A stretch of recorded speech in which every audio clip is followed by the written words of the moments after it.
El SIGOP, montó el SIGOP, un sistema de seguimiento público que ojalá los medios lo utilizaran más.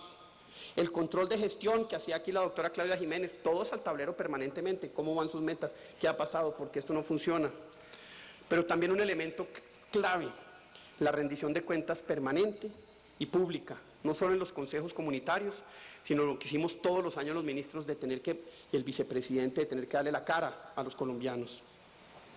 Pero además ese Uribe gerente es un Uribe que conocía muy bien su mercado, no a través de las encuestas de opinión para tomar decisiones como sucedía con gobiernos anteriores, sino por ese contacto permanente que a él le gustaba, el de la plaza pública, ustedes lo ven ahí, eso es, muchos, se muere con eso, pero también con los consejos comunitarios, donde medía fuerzas con propios y extraños, siempre escuchaba a la gente, siempre escucha a la gente, y sobre todo nunca olvidó algo que es muy fácil de olvidar, y es que sus clientes eran los ciudadanos del común, sobre todo los más pobres, los más desvalidos, los más humildes, y tenía clarísimo que sus clientes no eran los medios de comunicación, los columnistas o los grupos de presión.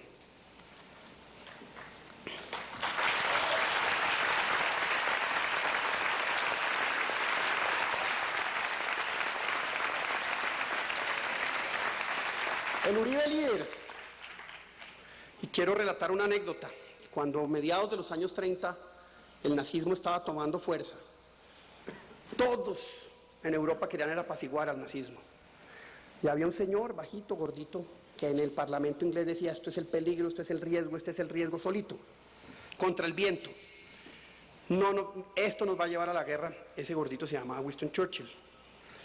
Pues durante el proceso de paz del presidente Pastrana, o la bajada de pantalones del presidente Pastrana, había un señor que también decía, esto no va a servir, esto no va a servir, esto no va a servir, tengan cuidado, a pesar de que muchos, incluyéndome a mí y el presidente electo, creíamos que ese proceso de paz iba a salir.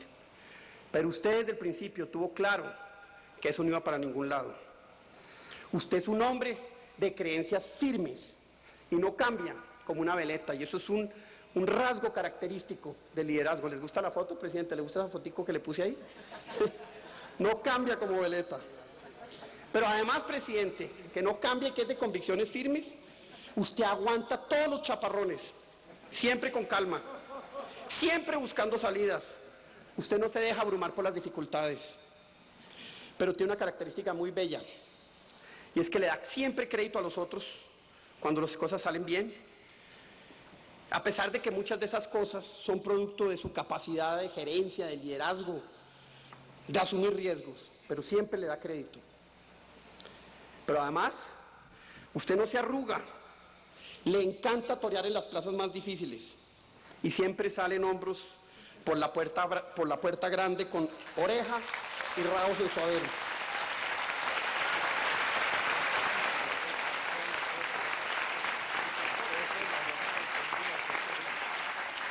Se crece ante la adversidad, y entre más difícil esté el toro, más le gusta torearlo.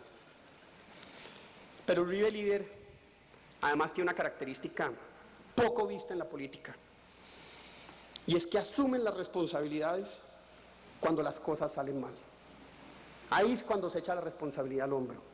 Generoso en la victoria, pero asume la responsabilidad en la derrota. No deja a la gente colgada de la brocha, y esa es una característica que no se ve mucho. El Uribe líder tiene conceptos claros que va desarrollando. El concepto de la casita, que nos conocemos de memoria, fue estirándose y fue siempre complementándose. Enseña todo el día, es un gran pedagogo. En los consejos de ministros uno aprendía siempre, todas las conversaciones aprendía. A veces había consejos de ministros donde llevaba expertos que nos hablaban de liderazgo, que nos hablaban, y unos consejos de ministros que era para aprender. A veces llegábamos al consejo de ministros y encontrábamos un libro sobre liderazgo, sobre gerencia. Usted nunca desaprovechó un escenario para enseñar, un escenario para que todos los que estábamos a su alrededor fuéramos mejores.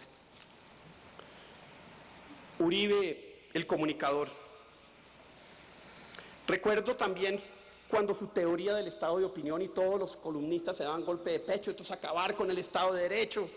Yo me moría de la risa y les decía, están tan equivocados, no han entendido que el estado de opiniones es la política moderna, que es la realidad de las comunicaciones, la velocidad de las comunicaciones, que la política de antes no puede hacerse hoy porque las comunicaciones cambiaron el entorno.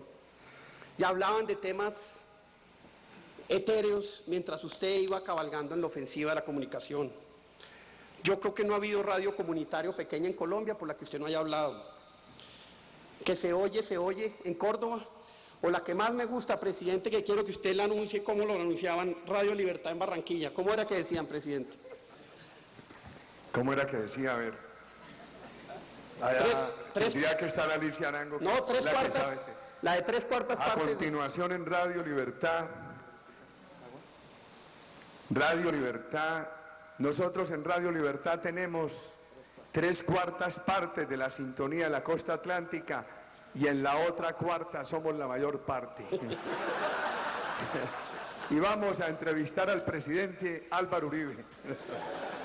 Otra de sus características, podría haber sido un perfecto locutor, entrevistador. Cuando Juan Lozano lo invitó a usted a City TV, y aquí le está, usted tenía el 0.1%, y le iban a dar los 15 minutos que le daban a todos los candidatos. Ese programa duró 3 horas y media. Los teléfonos no paraban de repicar, votaron la pauta. Usted cuando agarra un micrófono y cuando comunica a la gente se enamora, presidente. Usted es un gran comunicador. Pero además, su foco en el mensaje es una gran virtud. Y no solo porque lo mantiene, sino porque enseña. Yo recuerdo una vez en Cartagena, iba caminando y de pronto un taxista abre la ventana y me dice, vicepresidente, ¿qué hubo? Seguridad democrática, confianza inversionista y cohesión social. Yo quedé loco y dije, bueno, este señor está transformando este país, y la verdad lo transformó. El Uribe comunicador es un Uribe además informal, puede tanto entrevistar como locutar, deliberante, y aquí nunca entendieron que a pesar de que la forma fuera distinta, el fondo siempre fue respetuoso, siempre luchó por sus ideas, entendió como nadie la instantaneidad de los medios, y cuando tocaba salir a defender una cosa salía, y pasaba a Jerónimo o a Tomás al teléfono, no me pasaba a mí, pasaba al que fuera, para que el mensaje llegara, quedara en su momento, defendía sus cosas, se brincó todos los métodos tradicionales de comunicarse, y ojalá algún día hagan un estudio de cómo es la comunicación política, para que vean un ejemplo de lo que usted ha hecho en estos años. El Uribe demócrata. Cuando yo estaba exilado, presidente, estaba exilado conmigo Holman Morris. Regresó, está protegido, tuvo programa de televisión en la televisión estatal, lo que habla de usted, de cómo su convencimiento férreo de la democracia, de proteger el discurso, no solo era carreta, sino eran hechos. Recuerdo una vez en una discusión sobre unos muertos y alguien dijo, no, ahí no hay bala perdida, y usted le dijo un minutico, claro que hay bala perdida. Todo muerto es importante, puede ser un bandido, puede ser lo que sea, son colombianos.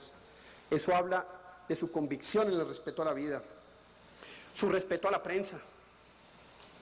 La única vez que me regañó en estos 8 años, la única vez, fue una vez que hice un comentario sobre la redundancia, sobre cómo los medios estaban convirtiéndose en caja de resonancia después de lo del Nogal de los terroristas, y usted me llamó desde Panamá. Vicepresidente, rectifique eso. Y lo rectifiqué, obviamente, aunque todavía sigo creyendo eso. Pero además permanentemente usted, presidente.